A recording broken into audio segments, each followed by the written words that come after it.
Geography आधारित जो Bihar special है, यहाँ से निश्चित रूप से आप देखिएगा कि जो 40 नंबर का जो फर्स्ट पार्ट है वहाँ तो आते ही यहाँ से क्वेश्चन है। और जिनका सोशल साइंस सब्जेक्ट होता है, ज्योग्राफी खास करके 40 नंबर उधर लेते हैं, 80 नंबर का 2 पेपर है, हिस्ट्री ज्योग्राफी लेते हैं, तो वहाँ भी आपके एग्जाम के लिए महत्वपूर्ण होगा। ठीक है, अच्छे से समझने का प्रयास कीजिएगा। सारे क्वेश्चन पूछे जाते हैं बीपीएससी में, कोई ऐसा टॉपिक मैं नहीं पढ़ाऊँगा जहाँ से क्वेश्चन नहीं आता है। तो इसीलिए आप लोग जो है ये कन्फ्यूजन मत पालिएगा। जितना भी वीडियो मेरे द्वारा आपको कंटेंट में प्रोवाइड किया गया है, चाहे ज्योग्राफी हो, चाहे हिस्ट्री हो, पॉलिटी हो, चाहे साइंस के हों या मैथ रीजनिंग के, सारे वीडियो को देखिए। ठीक है, और रीजनिंग और ईवीएस जो है वो 1 to 5 वाले देखिएगा। ठीक है, बस ये ध्यान रखिएगा। बाकी आपके कंटेंट में सारा कुछ दे रखा हूँ मैं।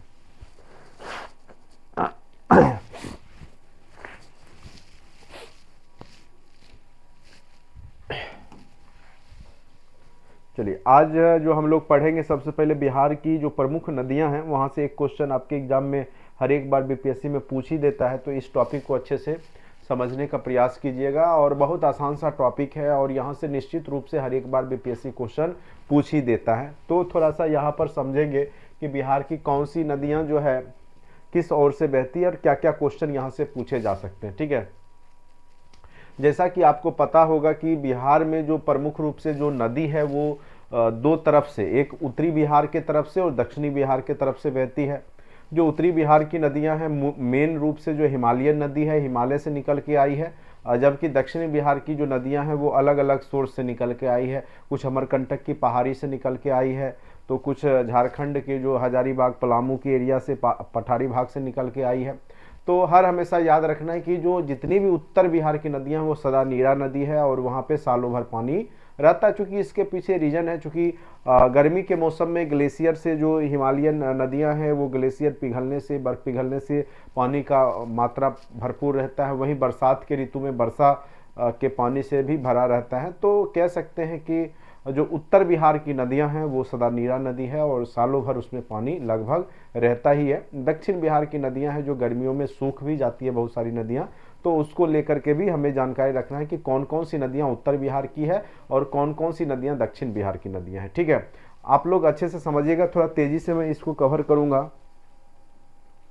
हाँ बिल्कुल पूछेगा, 1 to 5 के लिए तो महत्वपूर्ण है ही ये सब। बिहार स्पेशल वर्ड सब के लिए महत्वपूर्ण है, सब 40 नंबर में सब वर्ग के लिए आएगा, 1 to 5 के लिए भी महत्वपूर्ण है। ठीक है, तो थोड़ा सा आप लोग देखने का यहाँ पे प्रयास कीजिएगा और समझने का। हो सकता है चूँकि वाइट स्क्रीन शेयर में कर रहा हूँ तो आपको दिख नहीं रहा होगा, लेकिन मैं थोड़ा सा मैप जिस पर है बना हुआ उसी पे मैं फिर से बना देता हूँ जिससे कि आप लोग को दिखाई दे। ठीक है, तो ये जो है आपके नदियों का जो है जाल सा बिछा हुआ है। ठीक है, ये तो आपको हमने बिहार बना दिया। तो इधर जो सबसे कह सकते हैं कि बॉर्डर एरिया है यूपी का, वहाँ पे घाघरा नदी है। कौन सा नदी है? घाघरा नदी, जिसको कि यूपी में सरयू कहा जाता है। यूपी में क्या कहा जाता है?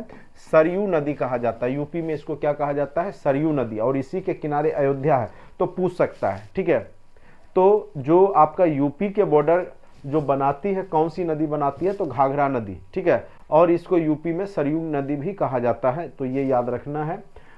यूपी बॉर्डर शेयर करता है। और एक तरफ इधर जो नदी है वो है कर्मनाशा नदी, अपवित्र नदी है, कहा जाता है इसमें स्नान करने से कर्म का नाश हो जाता है, जो दक्षिण बिहार के तरफ से जो है यूपी का बॉर्डर का निर्माण करती है।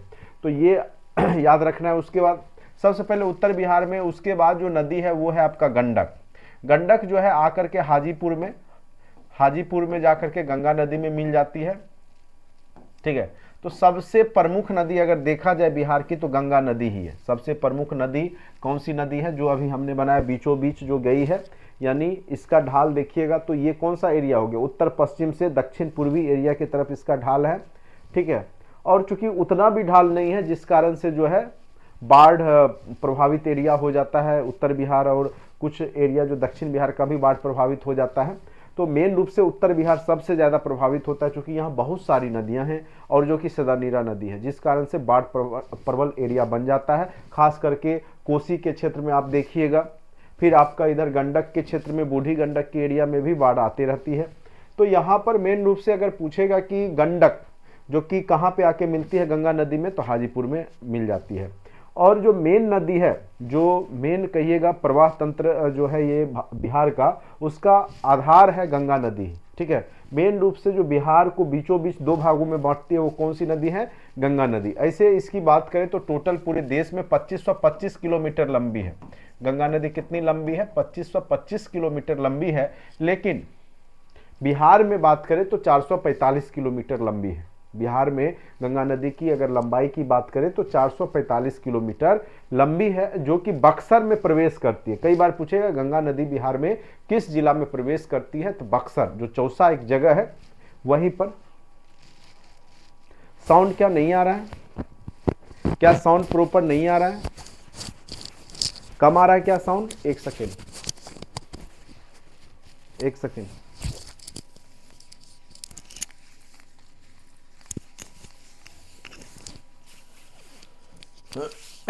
क्या अब साउंड जा रहा है प्रॉपर? बतावे। चलिए,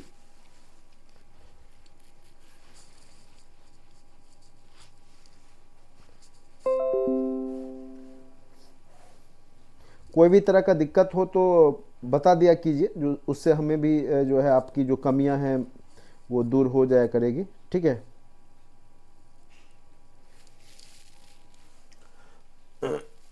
चलिए, तो यहाँ पर मेन जो नदी है वो बिहार का प्रवाह तंत्र की मेन नदी गंगा नदी है। सारी नदी आके गंगा नदी में ही मिल जाती है, चाहे उत्तर बिहार की हो चाहे दक्षिण बिहार की। जो मेन रूप से जो नदी है वो आके किस में मिल रही है, तो गंगा नदी में, जिसका ढाल किधर से किधर है, तो ये एरिया क्या होता है, उत्तर, ये क्या होता है, दक्षिण होता है, ठीक है। ये हो गया आपका पूरब, ये हो गया आपका पश्चिम, ठीक है। तो यहाँ पर मेन रूप से इधर गंगा बह रही है, तो उत्तर पश्चिम से दक्षिण पूर्व। ये भी कई बार पूछ दिया है क्वेश्चन कि किधर से किधर ढाल है, तो याद रखिएगा, ठीक है। गंगा नदी चौसा के पास बक्सर जिला में प्रवेश करती है, फिर जो है पटना होते हुए आपका बेगूसराय, मुंगेर होते हुए, भागलपुर होते हुए जो है आके पश्चिम बंगाल में चली जाती है। टोटल इसकी लंबाई 445 किलोमीटर बिहार में ये बहती है, ठीक है। तो ये आप समझ गए होंगे और याद भी रखिएगा, ठीक है। गंगा के नदी के किनारे प्रमुख शहर के रूप में पटना भी जो है गंगा नदी के किनारे ही है बसा हुआ। बेगूसराय भी आपका गंगा नदी के किनारे ही बसा हुआ है, ठीक है। उसके बाद आपका जो भोजपुर है, आरा, वो भी आपका गंगा नदी के किनारे ही बसा हुआ है। आगे चल के भागलपुर भी गंगा नदी के किनारे ही बसा हुआ है। तो कई बार ऐसा भी क्वेश्चन पूछ दिया जाता है कि कौन सा शहर गंगा नदी के किनारे नहीं बसा हुआ है, या इनमें से कौन सा शहर जो है गंगा नदी के किनारे बसा हुआ है। 4-5 ऑप्शन दे देगा। तो ये आपका मेन शहर जानिएगा कि गंगा नदी के किनारे कौन कौन सा बसा हुआ है, ठीक है। और आपको पता ही होगा कि गंगा नदी कहाँ से निकलती है, ठीक है। तो उत्तराखंड में, उत्तरांचल या उत्तराखंड हम बोल सकते हैं, वहाँ पे जो है कहाँ से निकलते हैं, गंगोत्री हिमनद है, वहीं से जो है 2 नदी रहती है, भागीरथी, ठीक है, और अलकनंदा, जो कि प्रयागराज में, ये सॉरी यहाँ हरिद्वार में आकर के गंगा में परिवर्तित हो जाती है, ठीक है। तो वही नदी आगे बढ़ करके यहाँ बिहार होते हुए जो है बंगाल तक जाती है और बंगाल की खाड़ी में गिरती है। तो गंगा नदी से यही सब क्वेश्चन आपके एग्जाम में पूछे जाते हैं। तो मेन रूप से बिहार का जो बॉर्डर बनाता है यूपी की तरफ से, तो घाघरा नदी, जो कि बिहार में 83 किलोमीटर लंबी है, ज़्यादा लंबी नहीं है। बिहार में कितनी लंबी है, तो 83 किलोमीटर लंबी है। आगे इसका सारा डिटेल्स आगे चर्चा किया हुआ है। अभी बस ये मैप देख लीजिए, सबसे लास्ट में क्या है, यानी कह सकते हैं कि जो पश्चिमी बॉर्डर है, यानी बिहार का पश्चिमी बॉर्डर जो एरिया है, उत्तर पश्चिम वाला पार्ट है, वहाँ पे घाघरा नदी है। वही आपका जो दक्षिण पश्चिम का जो एरिया है, वहाँ पे कर्मनासा नदी सबसे कॉर्नर पे है, ठीक है, जो कि कह सकते हैं कि बिहार और यूपी के बीच में बॉर्डर बनाती है। उसके बगल से ही गंडक नदी भी आई है, तो कुछ पोर्शन जो है गंडक नदी का भी जो है यूपी का बॉर्डर एरिया बनाती है। और गंडक नदी आगे जा करके हाजीपुर में मिल जाती है, ठीक है। तो हाजीपुर में जो सोनपुर का जो मेला लगता है, वहाँ पे 3 नदी, यानी सोन नदी, गंगा नदी और आपका गंडक, ये तीनों नदी आकर के मिलती है। कौन कौन नदी, तो एक तो सोन नदी, ठीक है, एक सोन नदी आकर के मिलेगी। ये देखिए अमरकंटक की पहाड़ी मध्य प्रदेश से ये निकलते हुए आती है सोन नदी, और गंगा में पटना के पास आकर के मिल जाती है, ठीक है। और फिर यहाँ पर जो है याद रखना है, और उधर से आपका गंडक नदी आकर के मिल जाती है, सोन नदी मिल जाती है। तो वहीं पे जो कह सकते हैं कि सोनपुर का मेला भी लगता है। चलिए, तो यहाँ पर मेन रूप से ये याद रखना है, हाजीपुर में आकर के गंडक मिल जाती है। गंडक के बाद एक नदी है, उसको हम बोलते हैं बूढ़ी गंडक, ठीक है। और ये सारे हिमालयन नदी है, हिमालय से होकर के आती है, ठीक है। और ये कहाँ जा कर के मिल रही है, तो मुंगेर में जा कर के बूढ़ी गंडक गंगा में मिल जाती है, ठीक है। कहाँ पे मिल जाती है, बूढ़ी। तो कई लोग गंडक और बूढ़ी गंडक को एक ही समझते हैं, तो ये आपकी गलतफहमी है। गंडक और बूढ़ी गंडक दोनों अलग अलग नदियां हैं, ठीक है। एक हाजीपुर में मिलती है, एक आके गंगा में मुंगेर में जाकर के मिलती है, ठीक है। उसके बाद एक कमला नदी है। कमला नदी जो है आगे चल करके आप देख पा रहे होंगे कि ये आके ये भी गंगा नदी में मिलती है, लेकिन कोसी में आकर के पहले ये आपका मिलती है। कमला बगान जो है आपका बागमती, ठीक है। बागमती जो नदी है वो नेपाल की पवित्र नदी में से मानी जाती है। अगर पूछेगा कि इनमें से बिहार में कौन सी नदी बहती है जो नेपाल की पवित्र नदी है, तो बागमती। और वहीं मिथिलांचल की जो दरभंगा का एरिया है उसमें कमला नदी सबसे पवित्र नदी है। कमला को देवी का दर्जा दिया गया है, तो ये भी क्वेश्चन पूछ सकता है, ठीक है। कमला नदी, तो बागमती नेपाल, सारे नेपाल से ही आ रही है, ठीक है।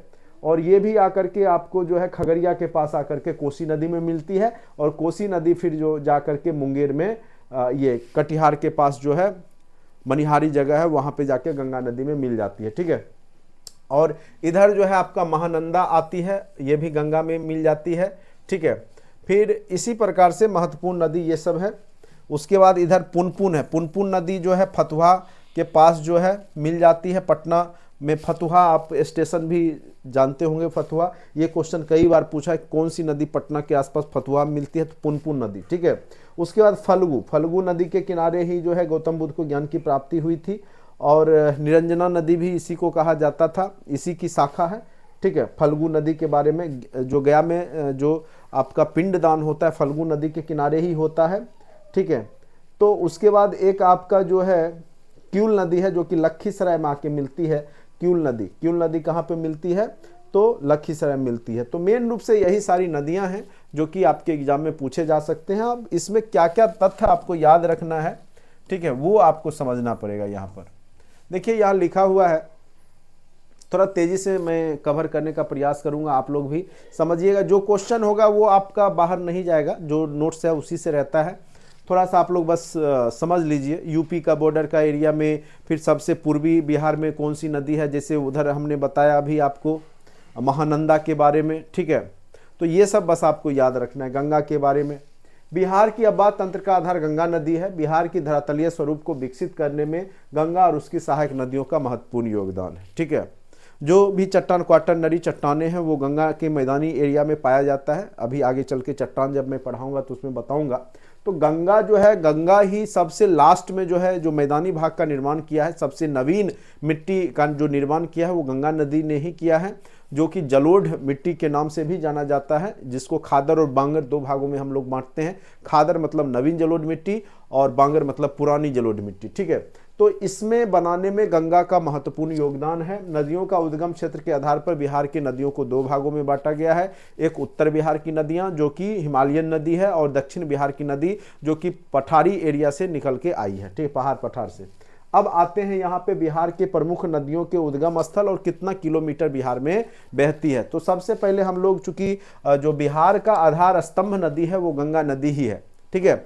तो 445 किलोमीटर लंबी है बिहार में। ये क्वेश्चन पूछ सकता है कि सबसे लंबी जो बिहार की नदी है उसमें से आपका गंगा नदी ही है। 445 किलोमीटर लंबी बिहार में बहती है, और ये निकलती कहाँ, गोमुख गंगोत्री हिमनद से उत्तराखंड में और बंगाल की खाड़ी में जाकर के गिरती है, ठीक है, फॉल कर जाती है। उसके बाद जो है गंडक 260 किलोमीटर लंबी बिहार में बहती है। 260 किलोमीटर, ऐसे 650 के आसपास इसकी लंबाई है। तो बिहार में गंडक नदी की जो लंबाई है 260 किलोमीटर है। ये अन्नपूर्णा श्रेणी, ठीक है, अन्नपूर्णा श्रेणी तथा कुटांग के मध्य से नेपाल से निकलती है, और गंगा नदी में हाजीपुर के आसपास मिल जाती है। तो गंडक कहाँ मिलती है, तो हाजीपुर के आसपास मिल जाती है, ये याद रखिएगा। और कहाँ से निकलती है, तो अन्नपूर्णा श्रेणी से निकलती है, ये याद रखिएगा। उसके बाद घाघरा नदी, ये पूछ सकता है, चूंकि अभी अयोध्या का राम मंदिर चर्चा में रहा, और चूंकि अयोध्या सरयुग नदी के किनारे है, और सरयुग को ही घाघरा बिहार में कहा जाता है, तो वही नदी आगे आकर के घाघरा कहलाती है, जो कि बिहार में 83 किलोमीटर का जो है लंबी है बिहार में। और माप चाचुंग हिमनद जो कि नेपाल में पड़ता है, वहीं से ये निकलती है, नेपाल तिब्बत का एरिया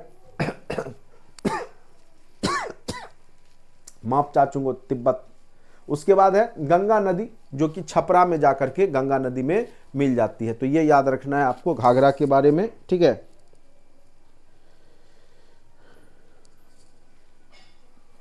और ये सॉरी मापचाचुंग हिमनद जो है नेपाल में ही है, ठीक है। और इसको नेपाल में कर्णाली भी कहा जाता है, इसको कर्णाली के नाम से भी जाना जाता है, यानी घाघरा नदी का ही नाम नेपाल में कर्णाली नदी है। घाघरा नदी का ही नाम नेपाल में कौन सा नदी है, तो कर्णाली नदी है, और नेपाल से निकलती है, और इसी का यूपी में सरयुग नदी नाम है, और बिहार में इसकी लंबाई 83 किलोमीटर है। ये आपको याद रखना है अच्छे से।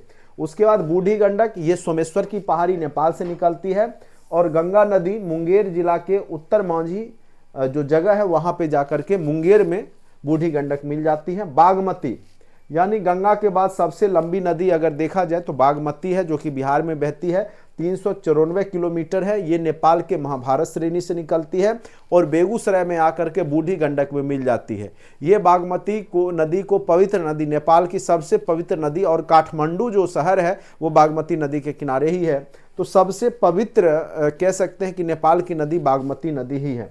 उसके बाद कमला जो है आपका कह सकते हैं कि मिथिलांचल एरिया जो दरभंगा का एरिया है उसकी सबसे पवित्र नदी के रूप में कमला नदी मानी जाती है, और इसको देवी का दर्जा दिया गया है, जो कि महाभारत श्रेणी से निकलती है नेपाल से, और जाके कोसी नदी में जाके मिलती है। फिर कोसी नदी आगे जाके कटिहार में जो है गंगा नदी में मिलती है, ठीक है।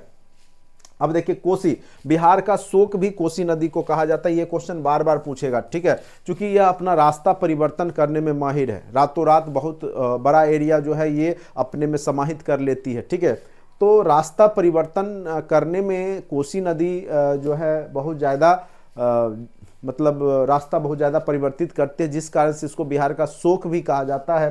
ये गोसाई थान की चोटी जो है, गोसाई नाथ की चोटी होगा, ठीक है, गोसाई थान नहीं, गोसाई नाथ की चोटी से निकलती है, और गंगा नदी में कुर्सेला कटिहार के पास जाकर के मिल जाती है, ठीक है। तो ये कोसी नदी वाला भी जो क्वेश्चन है पूछ सकता है, क्योंकि बिहार का शोक है ये। कोसी नदी क्या है, बिहार का शोक भी कहलाती है, ठीक है। गोसाई थान ही होगा, ठीक है, गोसाई थान, सॉरी गोसाई थान, इसको मिटा देते हैं, गोसाई थान, ठीक है। गोसाई थान नेपाल से निकलती है, कुर्सेला जो कटिहार में जगह है वहां पर जाकर के गंगा नदी में मिल जाती है, ठीक है। तो कोसी नदी बिहार का शोक कहलाता है, ये आप याद रखिएगा, ठीक है, ये क्वेश्चन पूछ सकता है। उसके बाद है महानंदा, ये दार्जिलिंग एकदम सबसे कह सकते हैं कि पूर्वी नदी के रूप में, यानी उत्तर पूर्वी एरिया में जो है आपका महानंदा बहती है, दार्जिलिंग की पहाड़ी से निकलती है, और मनिहारी जो कटिहार के पास है उसमें गंगा नदी में मिल जाती है। अब ये सारी नदियां जो थी उत्तर बिहार की नदियां थी, ये सब सारी नदियां कहाँ की है, तो उत्तर बिहार की नदियां हैं, ठीक है।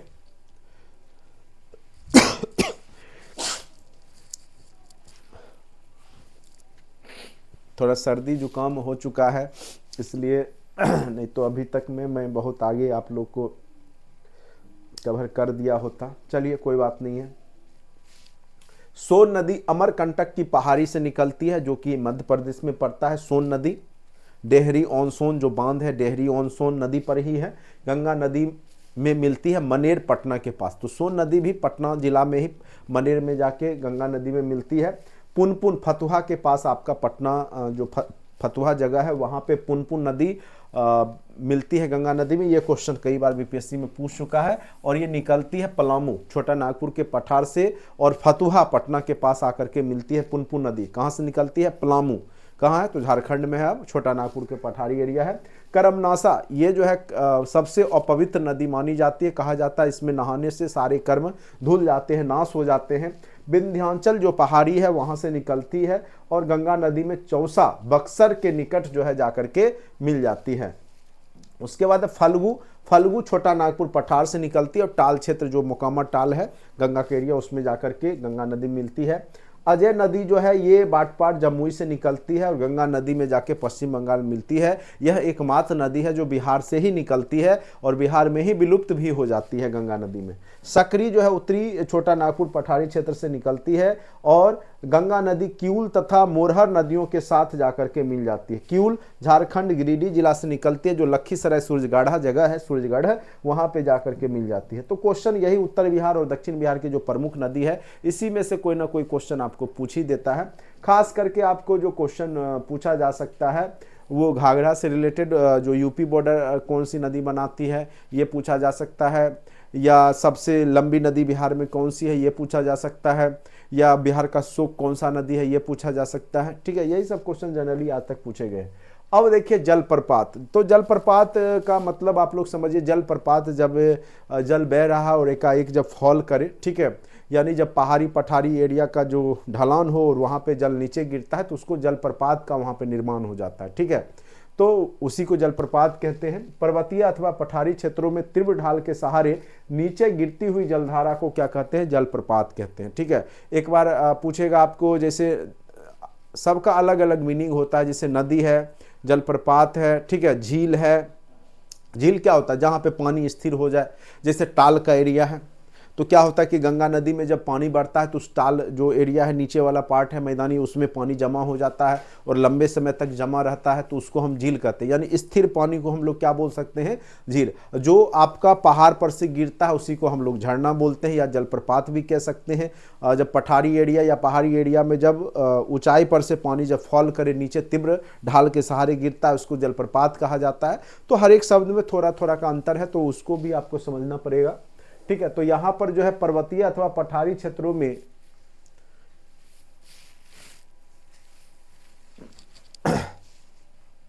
पर्वतीय अथवा पठारी क्षेत्रों में तीव्र ढाल के सहारे जो नीचे गिरती हुई जलधारा को हम लोग क्या कहते हैं? जलप्रपात या वाटरफॉल या झरना भी इसको कहा जाता है। झरना और जलप्रपात एक ही चीज है। ठीक है, बिहार में जलप्रपात जो होगा पहाड़ी एरिया में ही होगा, पठारी एरिया जो है उधर ही होगा। तो कैमूर, रोहतास, गया और नवादा जिले में पाए जाते हैं। तो बिहार में जो भी जलप्रपात है या झरना है वो कहाँ कहाँ पाया जाएगा?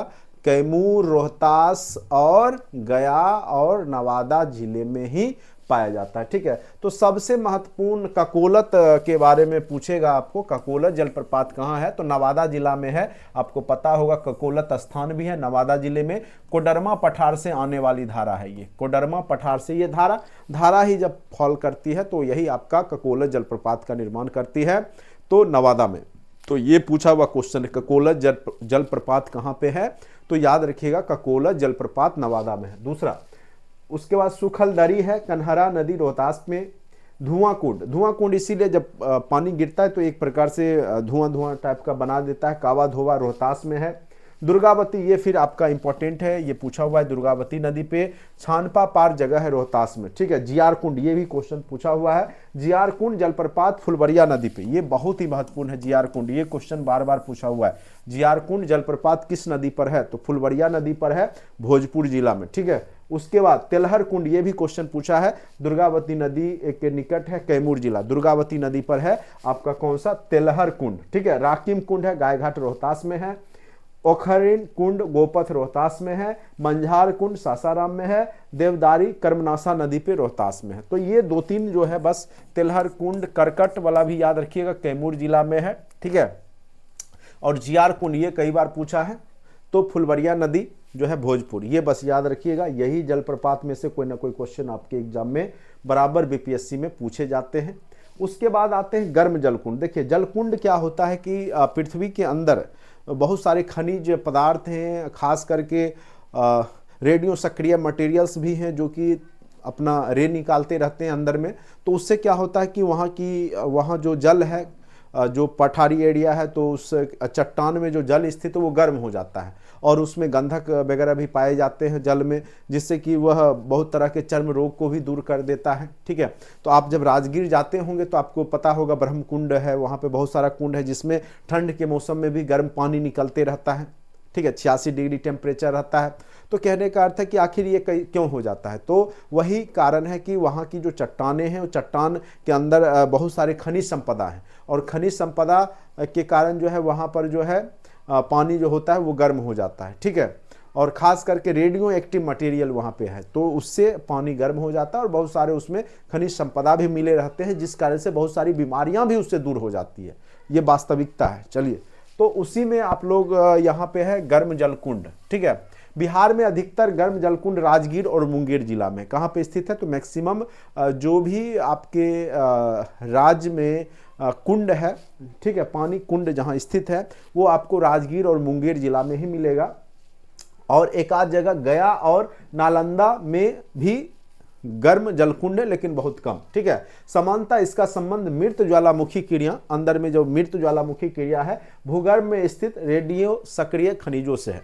या तो वहाँ पर जो है ज्वालामुखी का जो है मुख बहुत ऊपर है, जिस कारण से जो है पानी जो है गर्म हो जा रहा है उस चट्टान के बीच का, और दूसरा रीजन है कि वहाँ पर रेडियो सक्रिय खनिज है, जिस कारण से भी पानी गर्म हो जाता है। ठीक है, तो ये दो कारण है। तो अगर पूछेगा किस कारण से पानी जो गर्म हो जाता है, तो रेडियो सक्रिय के कारण और ज्वालामुखी कभी वहाँ पे उद्गार नहीं भी हुआ होगा, या वहाँ पे ज्वालामुखी उद्गार होने की संभावना है, तो जिस कारण से जो है वहाँ पे जो अंदर का जो पृथ्वी के कोर का जो गर्म लावा है वो ऊपर पहुँच चुका होगा, जिस कारण से जो है पानी जो है ऊपर का जो चट्टान का है वो गर्म कर दे रहा है। ठीक है, गर्म जलकुंड से निकलने वाले जल में पर्याप्त मात्रा में गंधक जो सल्फर है, गंधक खनिज तथा लवण आदि पाए जाते हैं, और इनके जल का तापमान लगभग 70 डिग्री सेल्सियस होता है। 70 डिग्री सेल्सियस आप सोच सकते हैं, तो गर्म ही होगा। गर्म जलकुंड मुख्यतः आग्नेय और कायांतरित सेलों में ही पाए जाएंगे। ठीक है, अब शादी में नहीं होगा, ये जब भी होगा तो कायांतरित या आपका किस में होगा, आग्नेय चट्टान जिसमें जल जीवाश्म नहीं पाए जाते हैं। ठीक है, या तो उसमें होगा या रूपांतरित चट्टान में ये आपको जो है गर्म जलकुंड पाए जाते हैं, याद रखना है आपको। अब कौन कौन से जो गर्म जलकुंड है कहाँ कहाँ स्थित है उसके बारे में आप लोग समझिएगा। ठीक है, तो देखिए मेन रूप से राजगीर वाला याद रखिएगा। जैसे ब्रह्म जो कुंड है 87 डिग्री सेल्सियस, बिहार का सबसे गर्म जलकुंड है वो है आपका ब्रह्म कुंड। ठीक है, याद रखिएगा, बिहार का सबसे गर्म जो जलकुंड है वो ब्रह्म कुंड, नाम से याद रखिएगा। ब्रह्म कुंड जो है आपका बिहार का सबसे गर्म जलकुंड है। ठीक है, जिसका टेम्परेचर 87 डिग्री सेल्सियस है। कितना है, 87 डिग्री सेल्सियस। तो बिहार का सबसे गर्म जलकुंड जो है वो आपका कौन सा है, तो ब्रह्म कुंड है, याद रखिएगा। सप्तधरवा, सूर्य कुंड, मखदुम कुंड, नानक कुंड, नानक गए थे, सिख गुरु यही हैं जो राजगीर पहुंचे थे, तो नानक कुंड भी वहां है, गोमुख कुंड। ठीक है, तो ये सारे राजगीर में, याद रखिएगा कौन कौन सा, ब्रह्म कुंड, सप्तधारा, सूर्य कुंड, मखदुम कुंड, नानक कुंड और गोमुख कुंड, ये सारे कहाँ पे हैं, तो आपके राजगीर में है। अब देखिए मुंगेर वाला कैसे याद रखेंगे, खास करके राम सीता से जुड़ा हुआ कुंड हो तो समझ जाइए कि वो कुंड आपका मुंगेर में है। ठीक है, तो इसके रूप में आप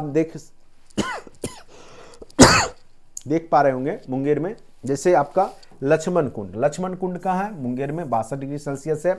सीता कुंड, राम से जुड़े हुए लक्ष्मण है, सीता है। फिर रामेश्वर कुंड, राम से जुड़ा हुआ है। ऋषि कुंड, ठीक है। भीम बांध कई बार पूछा है, मुंगेर में है। भरारी कुंड, ये भी मुंगेर में है। जन्म कुंड, सिंगार ऋषि कुंड, भरारी कुंड, पंचतर कुंड, ये सारे कुंड कहाँ पे हैं, तो मुंगेर में स्थित है। ठीक है, चलिए उसके बाद है गया में एक ही कुंड है, वो है अग्निकुंड। गया में अग्निकुंड, सबसे गर्म जिला भी आपका कौन सा है, गर्म और ठंडा जिला दोनों कौन सा है आपका, गया है। ठीक है, तो गर्म है तो अग्नि गर्म कर देता है ना, तो अग्निकुंड याद रखिएगा। कहाँ पे है, एक ही तो है अग्निकुंड, कहाँ पे है, तो गया में है। अग्निकुंड कहाँ है, गया में। ब्रह्म कुंड कहाँ है, राजगीर में। और राम से रिलेटेड जितना कुंड है वो कहाँ है, मुंगेर में। बस ये तीनों शब्द याद रखिएगा, खोज लीजिएगा आप लोग आसानी से। ठीक है, अब देखिए झील के बारे में बताया है कि जब नदी या पानी जब जमाव हो जाए, एक जैसे नदी बह रही है तो जैसे बाढ़ का सीजन आया तो पानी बढ़ गया, तो वो क्या होता है कि मैदानी भागों में जाकर के जमा हो जाती है। तो उससे क्या हो जाता है, जो नीचा वाला जो एरिया है मैदानी भाग का, वहाँ पे एक प्रकार से टाल जिसको बोलते हैं, मोकामा टाल हो गया। जैसे झील का निर्माण, उसी को स्थिर पानी को झील कहा जाता है, जैसे कांवर झील हो गया। ठीक है, उसमें क्या है कि जो बूढ़ी गंडक नदी है, जब बाढ़ के सीजन में पानी बढ़ता है तो वो जाकर के उस एरिया में, मंझौल का जो एरिया है उसमें वो जाकर के जमा हो जाती है। ठीक है, तो एक लंबा समय तक उसमें बने रहती है, जिस कारण से बहुत दूर दूर से वहाँ पे खास करके जो ठंड मुल्की पक्षियाँ हैं, साइबेरियन पक्षी रूस से उड़ करके यहाँ पे पहुँचती है। और फिर चूंकि वहाँ पे बहुत ज़्यादा ठंड पड़ता है तो यहाँ पे जो जनन प्रक्रिया है उनका, ठीक है, जनसंख्या बढ़ाने की प्रक्रिया वो यहीं आकर के यहीं के मानसून में वो करती है, ठीक है।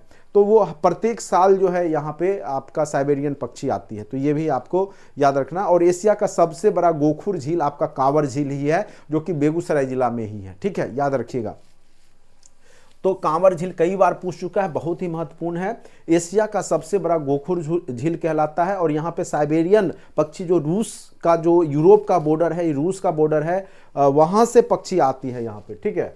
तो मंझोल बेगूसराय एशिया का सबसे बड़ा गोखुर झील है, ये क्वेश्चन कई बार पूछा है। गोगा बिल जो है मनिहारी कटिहार में गोगा बिल झील है, ये भी आपका कटिहार में है। कुशेश्वर स्थान झील दरभंगा में, कुशेश्वर स्थान झील कहाँ है? दरभंगा में। जगतपुर झील भागलपुर में, जगतपुर झील भी, वहां पर भी जो है पक्षी आती है बाहर से। सिमरी बख्तियारपुर झील सहरसा में, सिमरी बख्तियारपुर झील कहाँ है? सहरसा में है। तो इस प्रकार से आपका जो अपवाह तंत्र है, झील है, जलप्रपात है, नदियां हैं, वो कंप्लीट हो गया। अगर बिहार में क्वेश्चन पूछेगा खास करके ज्योग्राफी में या 40 वाला पोर्शन में, निश्चित रूप से एक क्वेश्चन तो फिक्स रखिए, इतने तीनों चारों टॉपिक में से दे ही देता है। चलिए अब कुछ ऑब्जेक्टिव क्वेश्चन को आप लोग खुद बना करके दिखाइए, तो क्या क्या आंसर होगा जरा तेजी से बताइए। तो गंगा नदी बिहार के किस जिले से राज्य में प्रवेश करती है? तो गंगा नदी बिहार के किस जिला में, अभी तुरंत हमने बताया था, बताइए आप लोग तेजी से बताइए, आंसर बताइए।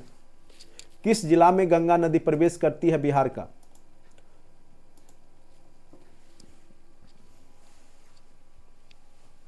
गंगा नदी बिहार के किस जिला में प्रवेश करती है? तेजी से बताइए। तो आप लोग को अभी तुरंत हमने बताया था बक्सर, बक्सर में चौसा के पास जो है गंगा नदी प्रवेश करती है। तो इसका आंसर क्या हो जाएगा आपका? बक्सर हो जाएगा। आप लोग जवाब नहीं देते हैं, केवल सुनने से काम नहीं चलेगा, ठीक है। टाइम कम है, मेहनत ज़्यादा कीजिए। और ये ऐसा नहीं कि मैं पहली बार पढ़ा रहा हूँ, आपके कंटेंट में ऑलरेडी ये सब टॉपिक पढ़ाया हुआ पहले से भी है, मैं बस रिपीट कर रहा हूँ। पढ़ाने के लिए मेरे पास केवल और केवल करंट अफेयर्स ही है, जो आपको अभी तक मैं कल से पढ़ाना शुरू किया हूँ। बाकी सारे टॉपिक जो भी बीपीएससी में पूछे गए हैं या पूछे जाएंगे, वो सारे आपके ऐप में अवेलेबल है। चुपचाप शांति से देखते रहिए। ये नहीं बोलना है कि टीआरई 2 का वीडियो है या टीआरई 3, क्योंकि इतना कम टाइम में आपका सिलेबस कोई भी टीचर अच्छे से नहीं करेगा, ठीक है। तो हमारे पास जो ऑलरेडी हमने टीआरई 2 में जो कंप्लीट करवाया है या टीआरई 1 के, वो सारे वीडियो मैं आपको दे दिया हूं। और मात्र जो है बहुत ही कम फीस में 599 में आपको पूरा क्रैश कोर्स दिया जा रहा है, जिसमें कम से कम 50-60 तो टेस्ट होगा, full length test, part test भी होगा 100 से प्लस। अगर वो सब अगर आप कर लेते हैं तो आपको रिजल्ट में कोई नहीं रोक सकता है, ठीक है। तो इतना कीजिए। अगर इतना नहीं कर रहे हैं तो आपकी कमी से रिजल्ट रुकेगा। मेरे तरफ से आपको बेस्ट दिया जा रहा है, सारा कुछ दे दिया गया है, ठीक है। वो आप लोग जो लोग जुड़े हैं वो अनुभव कर रहे होंगे। तो मेहनत कीजिए, और यहाँ पे जब क्वेश्चन पूछे तो बना के आप लोग आंसर भी रिप्लाई किया कीजिए, ठीक है।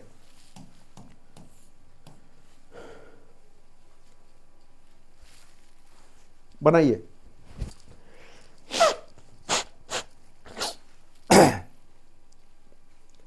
देख रहे मेरा तबीयत खराब है, फिर भी मैं आपको क्लास ले रहा हूं, पढ़ा रहा हूं। चलिए क्वेश्चन नंबर 2 बनाइए। क्योंकि ये सब पढ़ाया हुआ था, मैं आपको बोलता आप पढ़िए, कंटेंट को पढ़िए, लेकिन मैं जान रहा हूँ कि बहुत सारे लोग जो है लाइव सेशन का इंतज़ार करते रहते हैं और फिर लाइव सुनने के लिए उनको ज़्यादा अच्छा लगता है, ठीक है। वीडियो तो सारे हमने आपको दे ही दिया है, ये सब सारे टॉपिक आपके कंटेंट में बिहार स्पेशल में पढ़े हुए आपको मिलेंगे, ठीक है। चलिए क्या क्वेश्चन, क्या निम्नलिखित में से कौन सी नदी बिहार तथा उत्तर प्रदेश के मध्य सीमा रेखा नहीं बनाती है? नहीं बनाती है, और सभी लोग गलत बता रहे हैं, नहीं बनाती है। तो घाघरा तो बनाती ही है, करमनासा भी बनाती ही है, गंडक भी बनाती है, फल्गु क्या बनाती है? नहीं बनाती है। तो आंसर क्या हो जाएगा? फल्गु नदी। एक भी लोग का सही नहीं हुआ, एक भी लोग का सही नहीं हुआ। यानी आप लोग क्वेश्चन जो है सही से नहीं पढ़ते। हाँ, एक जो है रूपा कुमारी अभी सही बनाई है, ठीक है। यानी हमने बताया घाघरा नदी जो है बिहार और यूपी के बॉर्डर पर तो है ही, करमनासा भी है दक्षिण बिहार के तरफ से, और उत्तर बिहार के तरफ से यूपी बॉर्डर पे आपका कौन सी नदी है? तो आपका घाघरा नदी है। बाकी गंडक भी थोड़ा सा बॉर्डर एरिया है नेपाल का और यूपी का, बीच में बिहार में गंडक भी है। बस फल्गु नदी है, वो आपके यूपी के साथ बॉर्डर नहीं बनाती है। तो ऑप्शन नंबर क्या हो जाएगा आपका?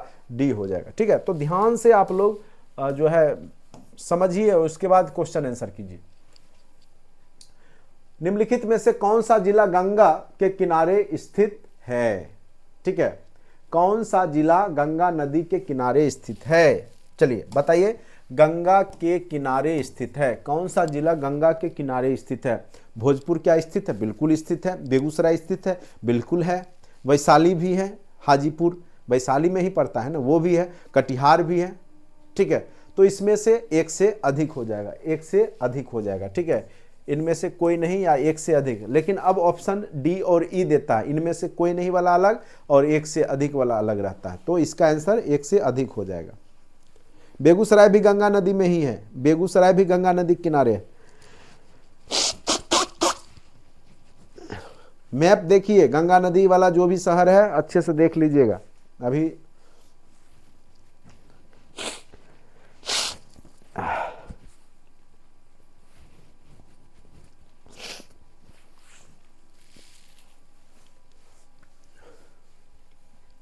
अब देखिए नेक्स्ट क्वेश्चन है, बताइए तो क्वेश्चन नंबर 4 बनाइए तो, कुशेश्वर स्थान झील किस जिला में है? बताइए तो कुशेश्वर स्थान झील कहाँ पे स्थित है? कुशेश्वर स्थान झील कहाँ स्थित है बताइए तो।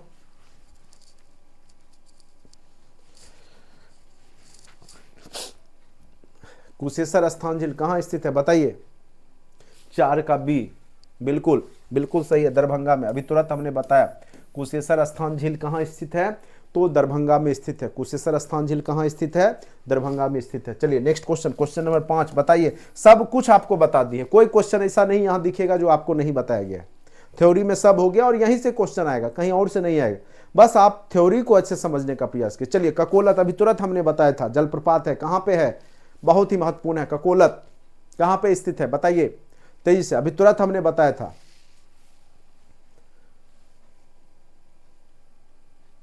ककोलत जलप्रपात कहां स्थित है? तेजी से बताइए। Question number 5।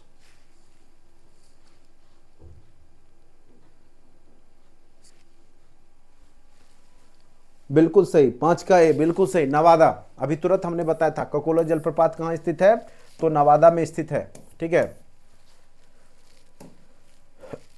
चलिए क्वेश्चन नंबर 6 आपको नहीं बता पाया मैं। मेची नदी जो है महानंदा की सहायक नदी है। मेची नदी, अभी मेची परियोजना भी चल रहा है, जो महानंदा की सहायक नदी है। मेची नदी जो है किसकी सहायक नदी है, ठीक है, तो महानंदा की सहायक नदी है, याद रखिएगा। मेची परियोजना भी अभी चल रहा है बिहार में। मेची जो है वो किसकी सहायक नदी है, तो ये आपका किसकी नदी है, तो ये आपका मेची जो है वो किसकी सहायक नदी है, तो महानंदा की सहायक नदी है मेची, ठीक है। चलिए अब नेक्स्ट क्वेश्चन आता है, गंडक नदी निम्नलिखित में किस स्थान पर गंगा नदी मिलती है? अभी तुरंत बताया था हमने, गंडक नदी हाजीपुर, याद है, हाजीपुर में गंगा नदी में मिल जाती है। गंडक कहाँ मिलती है, तो हाजीपुर में।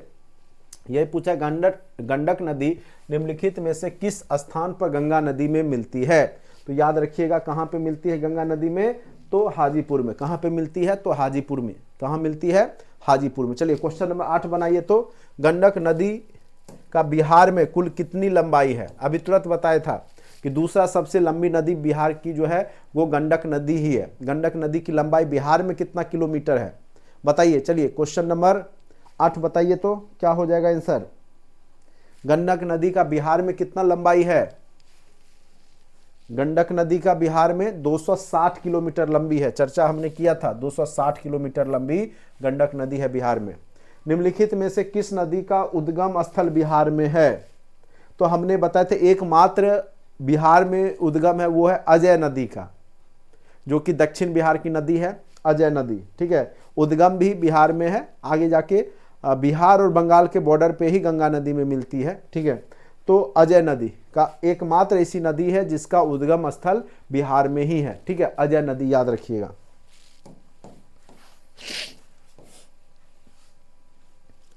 देखिए अभी तुरंत जलकुंड वाला बताए थे, बताइए क्या होगा। निम्नलिखित में से कौन सा जलकुंड राजगीर में स्थित नहीं है? तो क्वेश्चन को ध्यान से पढ़िएगा, नहीं है। कई लोग है वाला मार के खुश हो जाते हैं, तो ध्यान दीजिएगा, ये सब में जल्दीबाजी नहीं कीजिएगा। तो सूर्य कुंड भी है, नानक कुंड भी है, ये सब राजगीर में ही है, हमने बताया ही है, ठीक है। उसके बाद देखते हैं ऑप्शन में क्या क्या है। सप्तधारा भी है। अग्नि कुंड कहाँ है? गया में। चूंकि टेम्परेचर बताया था ना कि सबसे ज्यादा टेम्परेचर गया का है, तो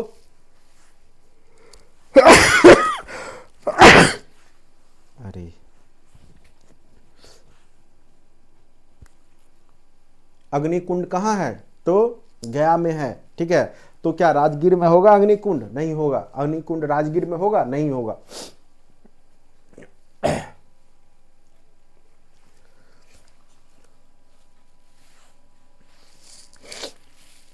बहुत ज्यादा सर्दी जुकाम परेशान कर रहा है। चलिए, अब है कोसी नदी का उद्गम स्थल कहाँ है? कोसी नदी का उद्गम स्थल कहाँ है? अभी तुरंत सुधारा भी था, गोसाई थान की चोटी, नेपाल। गोसाई थान की चोटी में ही हमने बताया था कि किसका उद्गम स्थल है, तो कोसी नदी का, ठीक है। तो क्वेश्चन नंबर 11। अब 12 बनाइए। क्वेश्चन नंबर 11 बता दिए, 12 बनाइए।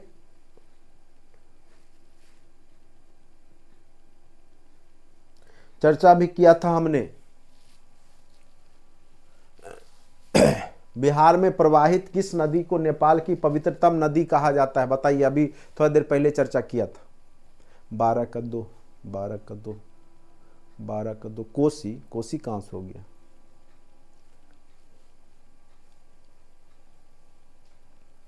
बागमती। बागमती को ही ना पवित्र नदी माना जाता है, जो कि काठमांडू भी बागमती नदी के किनारे स्थित है। अभी तुरंत थोड़ा देर पहले चर्चा किया था, आप लोग भूल जाते हैं। चलिए,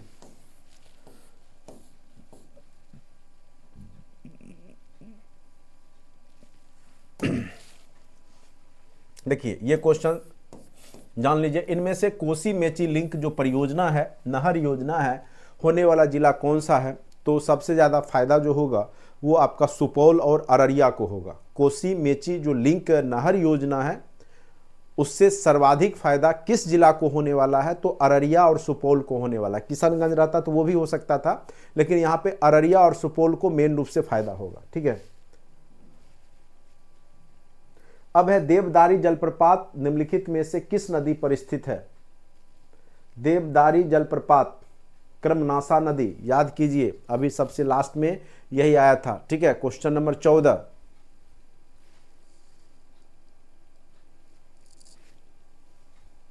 किस नदी पे है देवदारी जलप्रपात?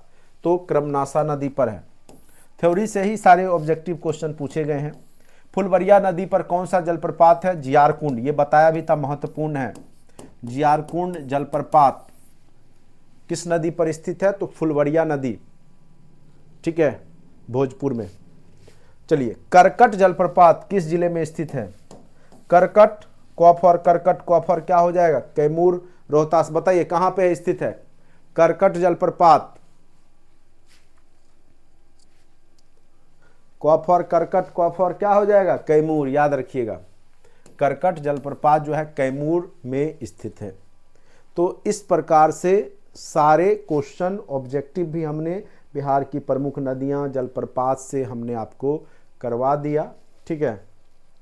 तो उम्मीद करते हैं कि बिहार की नदी से, अपवाह तंत्र से अगर कोई क्वेश्चन पूछेगा तो आप लोग इजीली बना लेंगे।